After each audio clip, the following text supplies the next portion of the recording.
What I'm about to tell you about drinking water and your kidneys is going to completely change the way you think about hydration, because almost everything you've been told is either incomplete, outdated, or flat out wrong.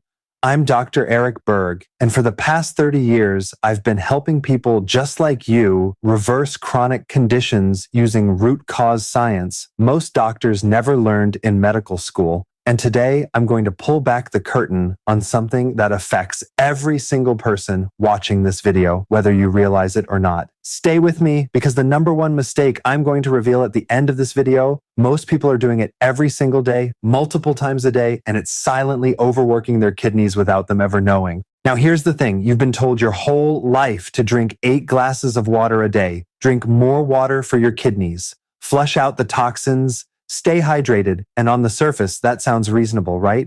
But what if I told you that simply drinking more water, without understanding what your kidneys actually need, could be doing absolutely nothing for them, and in some cases, could even be making things worse?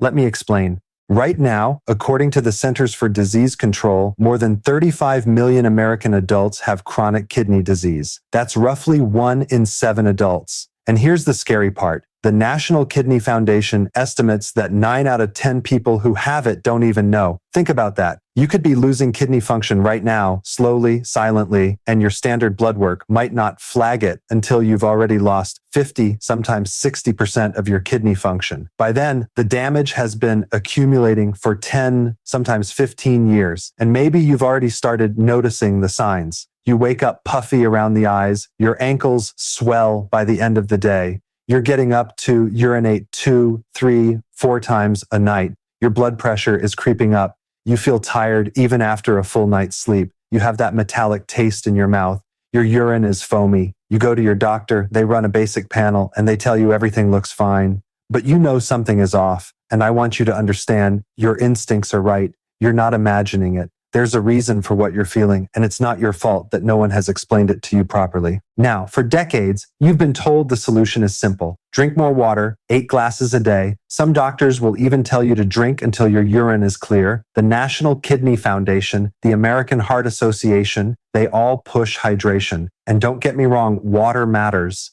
But here's the problem. That advice is based on a one-dimensional view of kidney health that completely ignores the most important factor: the mineral balance of the water you're drinking and the electrolyte status inside your body. In fact, a 2023 review published in the journal Kidney International looked at hydration practices in patients with declining kidney function, and the researchers found something fascinating.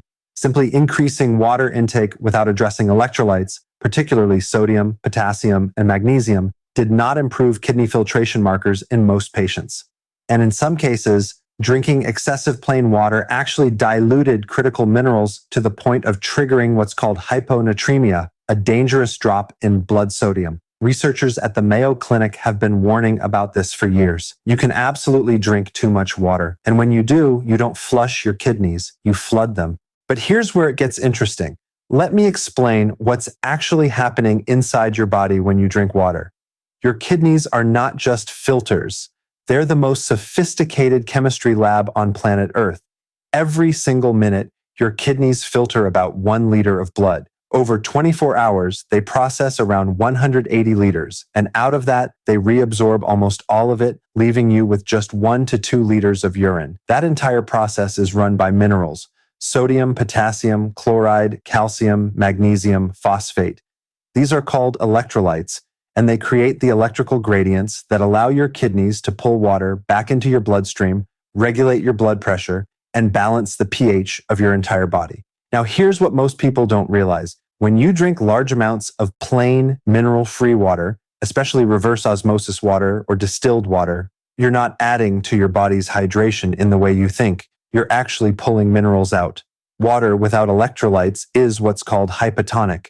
It moves through your kidneys quickly, and as it does, it carries minerals with it. So you drink more, you urinate more, you feel thirsty again, and the cycle continues. You're chasing hydration that never actually arrives at the cellular level. And this is critical. True hydration is not about how much water is in your stomach. It's about how much water makes it into your cells. And that requires minerals. This is exactly what researchers at Harvard T.H. Chan School of Public Health have been pointing to. Cellular hydration is governed by sodium, potassium, and magnesium gradients.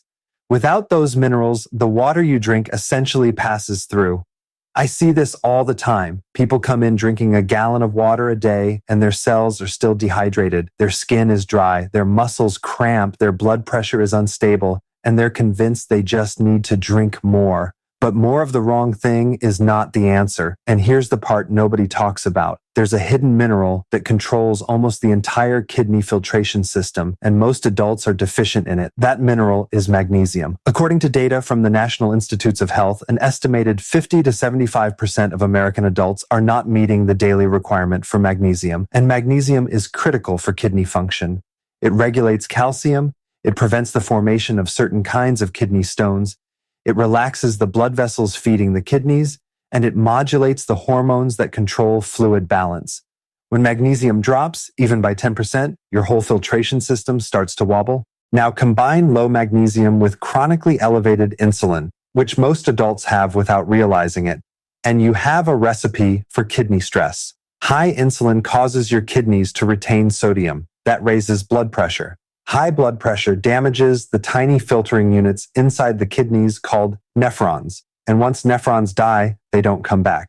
This is why insulin resistance, according to research published in the Journal of the American Society of Nephrology, is now considered one of the leading drivers of chronic kidney disease, even in people who haven't been diagnosed with diabetes yet. So when you ask, what's the truth about drinking water for kidneys? The truth is this: water is necessary, but water alone is not enough. Your kidneys don't just need fluid. They need the right minerals, and the right metabolic environment to actually do their job. So here's what you need to do. First, you need to stop measuring hydration by ounces and start measuring it by quality. Drink water that has minerals in it: spring water, mineral water, or filtered water with a pinch of unrefined sea salt added. That tiny amount of sodium and trace minerals helps the water actually enter your cells instead of passing straight through. This one change alone can dramatically improve how you feel within just a few days. The second thing is just as important. Stop drinking on a schedule and start drinking based on thirst. Your body has an incredibly sophisticated thirst mechanism. When you override it by forcing 8 glasses a day, you can actually suppress your natural signals and stress the kidneys. Drink when you're thirsty. Drink with meals to support digestion, and pay attention to the color of your urine. A pale straw color is ideal, not clear.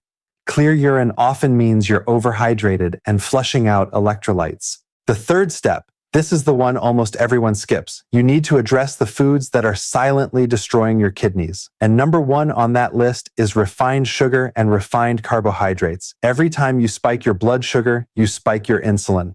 And insulin, as I mentioned, tells your kidneys to retain sodium and raises your blood pressure. A 2022 study published in the Journal of Clinical Endocrinology and Metabolism showed that chronically elevated insulin damages the glomeruli, the filtering units of the kidney, long before glucose levels become abnormal. So cutting refined sugar, refined flour, and ultra-processed foods is not optional, it's foundational. Fourth, add foods that actively support kidney function. Wild-caught salmon for omega-3 fatty acids that reduce inflammation in the nephrons. Leafy greens like arugula, kale, and Swiss chard for magnesium and potassium. Berries for antioxidants that protect the delicate kidney tissue. Grass-fed meat for high-quality protein without the inflammatory load of processed meats. And here's one most people miss. Citrate-rich foods like fresh lemon and lime in your water. Citrate has been shown in research from the Cleveland Clinic to help prevent the most common type of kidney stones and support overall filtration. Fifth, consider therapeutic amounts of magnesium glycinate, vitamin D3 with K2, and potassium from food sources. I'm not going to give you exact numbers because the right dose for your body depends on your labs, your weight, and your current status. Work with someone knowledgeable to figure out the right dose for you. But understand that magnesium is the single most overlooked mineral in kidney health, and correcting it can change everything. Sixth, and this is critical, Ask your doctor for the right tests. Don't just settle for a basic metabolic panel. Ask for a cystatin C test, which is far more sensitive than the standard creatinine test for early kidney decline. Ask for a urine albumin to creatinine ratio, which can detect kidney damage years before standard tests pick it up. Ask for a fasting insulin test, not just glucose. These three numbers together give you a real picture of where your kidneys stand.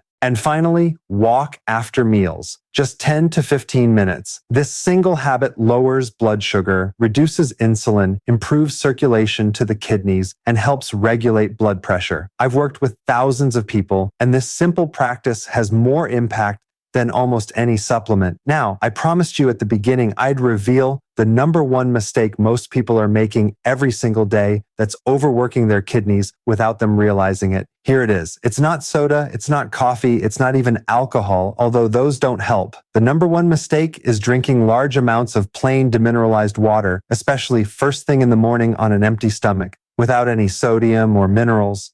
This single habit, repeated daily for years, slowly depletes your electrolytes, suppresses your thirst signals, dilutes your blood, and forces your kidneys to work harder to reabsorb the minerals you keep flushing out. When my patients simply add a pinch of unrefined sea salt to their water in the morning, their energy improves within a week, their blood pressure stabilizes within a month, and their kidney markers, when retested, often show measurable improvement within 90 days. And most of them have never even heard of this concept. So if this video helped you, do me a favor, share it with someone you care about, because chances are they're drinking water the wrong way too, and they need to hear this. And if you want to go deeper, I have another video where I break down the foods that are silently destroying your kidneys. I'll link it for you right now.